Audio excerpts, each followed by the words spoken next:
So we're gonna do green eggs and ham. We've got the ham in the oven. It's a spiral ham. It's gonna be nice, and you can buy them at the store. We looked at the corner markets today, and so you go down there and get you one of those, and for Easter or whenever, spray your pan good for your eggs. Now, I'm not sure what kind of pan this is, and Kennard is on the road, coming back from a trip, and he got stuck in the storm, so we're gonna let him slide. Look, when I was a kid, my mom did this for me for breakfast. And I remember. So anyway, I couldn't find the little liquid food coloring that they used to have in the store, but this is neon green, so we're gonna see what happens. I'm not sure how this is gonna work, but we're gonna have eggs, and we're gonna have something green in there, and we're gonna have ham. So Kennard wanted a dish to commemorate St. Patty's Day. I looked at doing corned beef, but brining it, I didn't have time, to be honest with you. Brining it, it's a 3-day process, so couldn't do that. We're going to do it sometime because it's really good, and we'll do a brisket as well. But we're going to do green eggs and ham. Let's just get started. We get that fire down. This pot's good. Pan is. Sometimes when you're cooking with different things, new stuff, you have to be careful. So I'm praying that they're going to flip for us, and that our spray that we use, which we looked at in the store today, is the PAM avocado oil.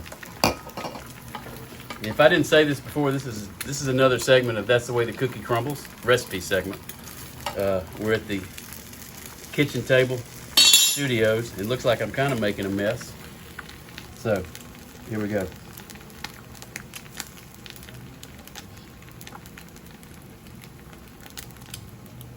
Now, it may be better to come in there and do a scrambled egg. Either way, I even thought about doing icing. Your kids would love that. Cupcake icing on egg. You don't even need jelly. You just get a biscuit, piece of toast. Let's see. Woo! That's hot, baby. Let's see if this thing will flip. It's a good pan. I got a little bit in my mouth, but I'm good. All right, so now, I don't think that's enough green for the kitties. Let's come back. But look at that, doesn't it? I mean, that's cool, that yolk. Maybe I should have just mixed the yolks. So now we're getting that little, that St. Patty green that Kennard wanted. It's there, baby. What do you think? Green eggs? And the ham's coming out in a second. Okay, so from the eggs now we go into our glaze for the ham. The ham, remember, is in the oven. Most of these hams are cooked. You can get uncooked hams, but they're hard to find. But this ham is cooked, ready to go. I think it's a spiral slice. It's got a sliced ham already, so this is gonna be easy. The recipe calls for, and I warn you, putting it in for an hour, bringing it back out, putting the glaze on it. I don't do that. I cook the ham and I pour the glaze on it. I think that's good enough. When you get ready to eat it, it's ready. You can slice some of it and pour the glaze. It's gonna be kind of sweet. This is a different glaze than I've used before, so we're gonna make it here in the kitchen table studios. So we're gonna start with a half a cup of butter. We're gonna melt it. And then we're gonna go in with brown sugar, which is gonna be a cup of brown sugar. So most of these items, if you were watching earlier, we went to Corner Market and we picked everything up. All right, so you can hear that butter. This is a Demir pan. They're great. Solid, kind of heavy to lift actually. You're not gonna burn your butter. You never wanna burn it. When it's black, throw it out, you burned it. Usually you're probably not cooking in a good pan. This is a little saucepan here, so we're just gonna keep melting. You don't want your temperature on nuclear, and this is gas, so it's direct heat flame, so you have to be careful.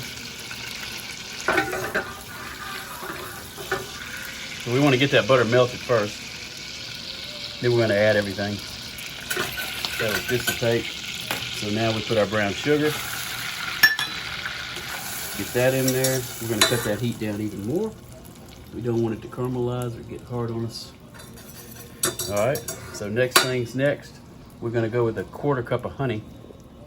I'm looking for a 1/4 cup. That's 1/3 of a cup. Who's counting? That's 1/4 of a cup. So, and look, the honey it doesn't always come out good because it's sticky. But I think you'll see.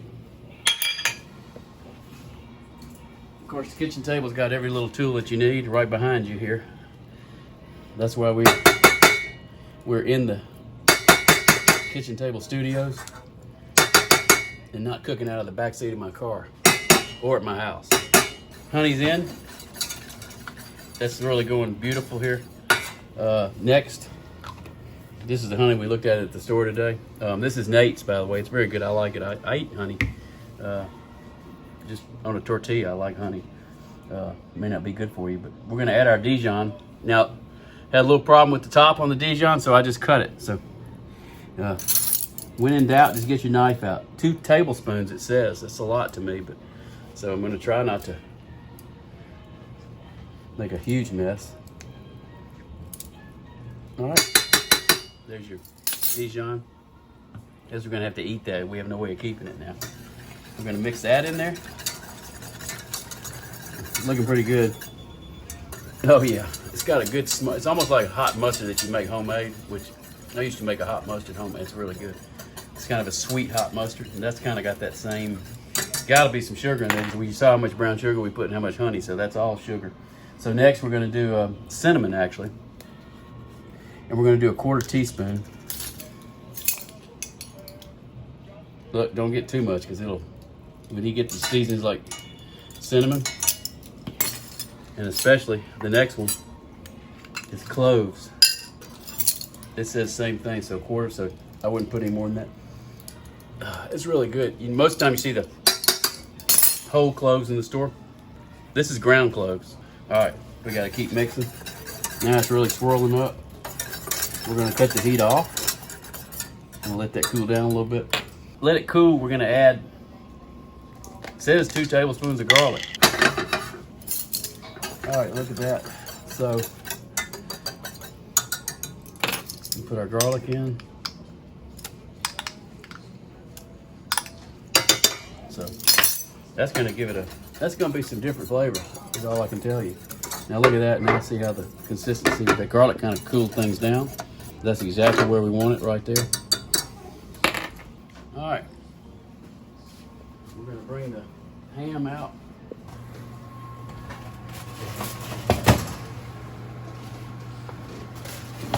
So the ham's been in there about an hour. Keep in mind the ham's already cooked. We're just warming it up.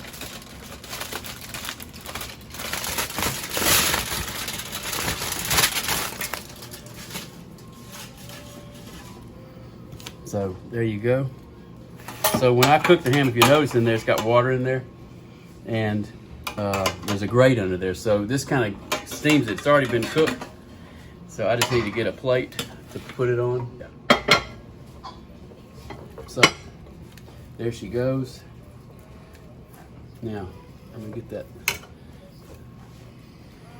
top piece off there so you can kind of see.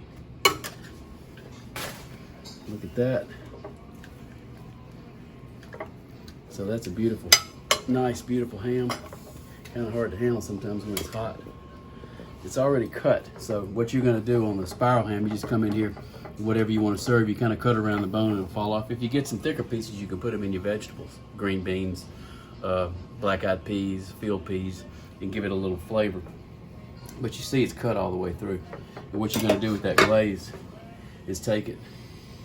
And remember I told you, a lot of times they're saying in the recipe to do this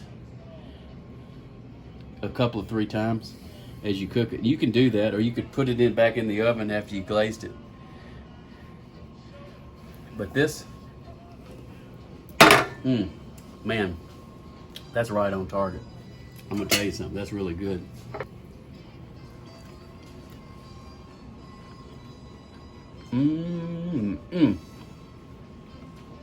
That's fine. The ham's good. I like the fat part. I know my wife won't like you hearing that, but I like that part right there. But I'll tell y'all, this glaze, if you follow that recipe, I highly recommend it. You could probably do it on, I think you could do this on a pork loin and pour it over the pork loin. when it was finished, it'd be beautiful. This is really good with the garlic in it because I haven't done this, like I told you before, with that glaze. Man, that's a winner. I recommend it. Exactly how we made it. You may want to halfway through your ham, pour it on there and see what happens. I mean, it won't hurt it. I'm just lazy and I don't like going in and out of the oven. So this, you can see now how it's, you see the garlic there, you see the sauce. The sauce is kind of thick. It's beautiful. So that glaze is on there. It's going to give it a good sweet taste, and it'll kind of permeate in between the layers there. So that's really good. Thanksgiving, Easter, and like I said earlier when we were in the corner market, you serve this, you got 6 or 8 people, you've got leftover ham, then you've got sandwiches. Or you can take that bone and make a split pea soup. So there's all kinds of things you can do with the ham left over. So don't feel afraid to buy a big ham and think you're not going to eat it, because you will, and it'll last a while, and you can use it for other things. You can take that bone and freeze it and then bring it back out and make a split pea soup, or put it in your red beans or whatever you want to do. It gives it that good meaty flavor. And you've already paid for it, so it's cheap. It's not like going and buying a ham hock, so you've already got it, really. So, but the sauce, man, it's killer. I recommend it. I think I could put that on a lot of different things, but definitely pork loin, pork chops, beautiful. Maybe even chicken. I don't know. I may have to try it with doing a chicken dish with it, but we're gonna, as this show goes on, and we'll do a lot of chicken dishes, so that may be an option for us as well. Enjoy.